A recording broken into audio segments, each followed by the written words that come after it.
Sometimes ऐसा होता है कि बीवियां बहुत सपोर्टिव होती हैं लेकिन फिर भी शौहर नेगेटिव माइंडसेट का है, अब उस सपोर्टिव औरत को उस आदत का क्या फ़ायदा है? मनफी जहनियत का मर्द सांप होता है, मैं बड़ा क्लियर हूँ, और मनफी जहनियत की औरत भी सपनी होती है। अगर नेगेटिव माइंडसेट आपका है तो अल्लाह से दुआ की जा सकती है, अनलेस अनटिल वो नहीं समझेगा हालात व वाक़ियात को। आप एक टॉक्सिक कौन होता है? टॉक्सिक वो होता है जो सेल्फ सेंटर्ड होगा, जिसको सवाए अपनी ज़ात के, उसको बीवी के ना इमोशंस का ख्याल, ना उसकी कही गई बात का ख्याल, ना उसके वक्त का ख्याल, ना उसकी ह्यूमन वैल्यूज़ का ख्याल, ना उसके सोने उठने का ख्याल, ना उसके आराम का ख्याल, ना उसे बच्चों का ख्याल।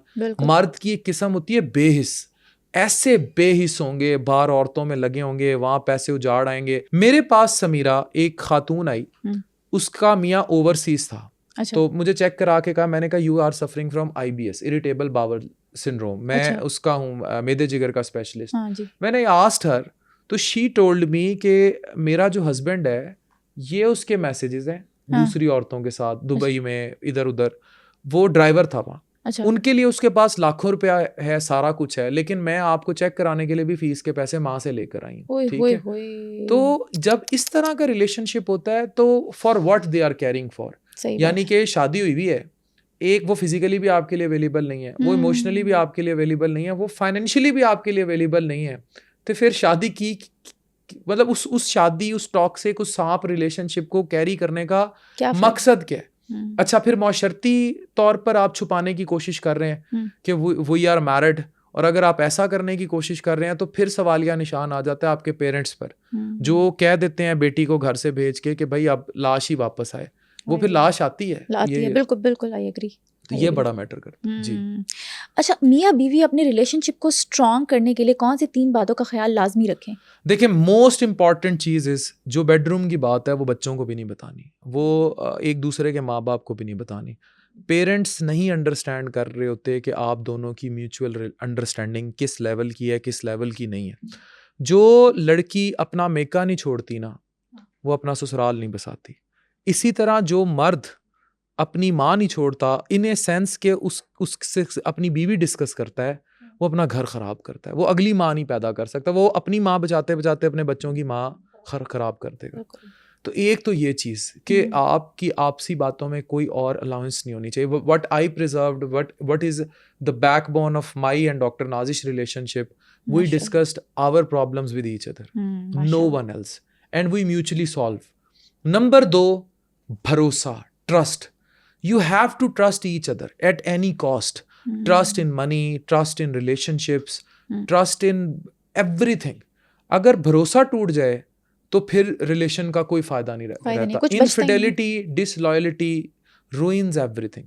और इस जनरेशन के दौर में देखिए, एक वक्त था ना मर्दों को लड़कियों तक रसाई नहीं थी, अब तो खुद पीछे आती हैं। तो इसलिए यू हैव टू बी, तो ट्रस्ट, लॉयल्टी, और लॉयल्टी की डेफिनेशन भी अब मौजूदा ज़माने में क्या होनी चाहिए, किस हद तक होनी चाहिए, इस पर मेरे ख्याल से राय लेनी चाहिए माशरे में बहुत बड़े और प्रधानमंत्रियों को, लेकिन still loyalty is the key.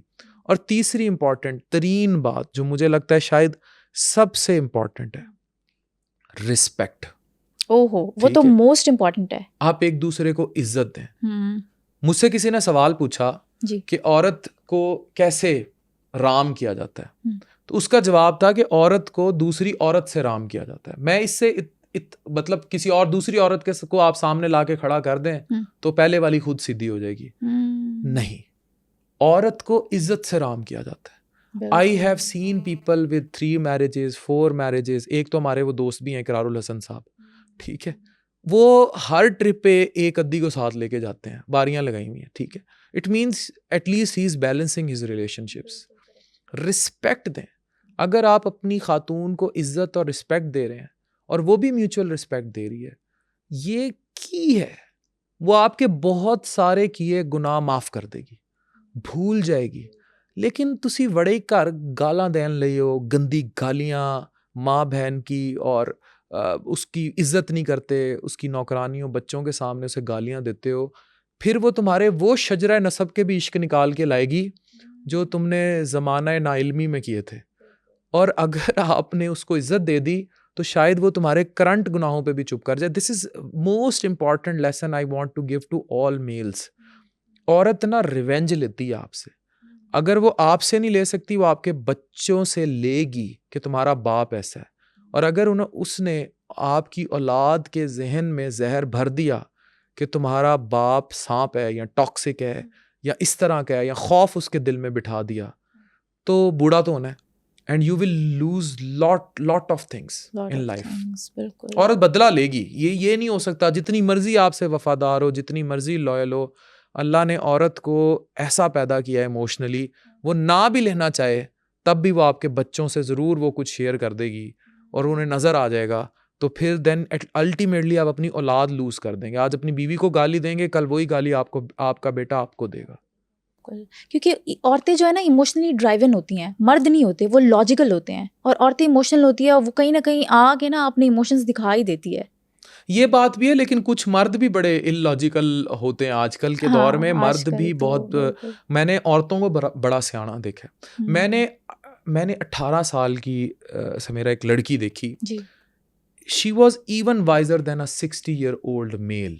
अच्छा. बिकॉज शी लॉस्ट समवन और फिर उसने शादी की अपने पेरेंट्स की मर्जी से, और वो कमिटेड रही उस मर्द के साथ जिसके साथ उसके माँ बाप ने उसको बांध दिया. और मैं अक्सर ये बात रिपीट कर चुका हूँ कि खुदा की वली होती है वो औरत जिसने अपना इश्क कुर्बान किया हो अल्लाह की रज़ा के लिए. पेरेंट्स की रज़ा इज़ अल्लाह की रज़ा. और फिर उसकी वफादार रही हो, और फिर वो सजदों में गिड़गिड़ा के अगर दुआ मांगेगी ना अपने शौहर और बच्चों की सलामती के लिए, जी. तो अल्लाह मियाँ उसके पिछले किए का भी सवाब देगा. क्या बात है. तो वो तो अल्लाह की वली है. सुभान अल्लाह. तो औरत जो है इश्क मर्द से गहरा करती है, और औरत जब कुर्बान करती है इश्क, तो वो शायद मर्द से बड़ी कुर्बानी देती है. बिल्कुल.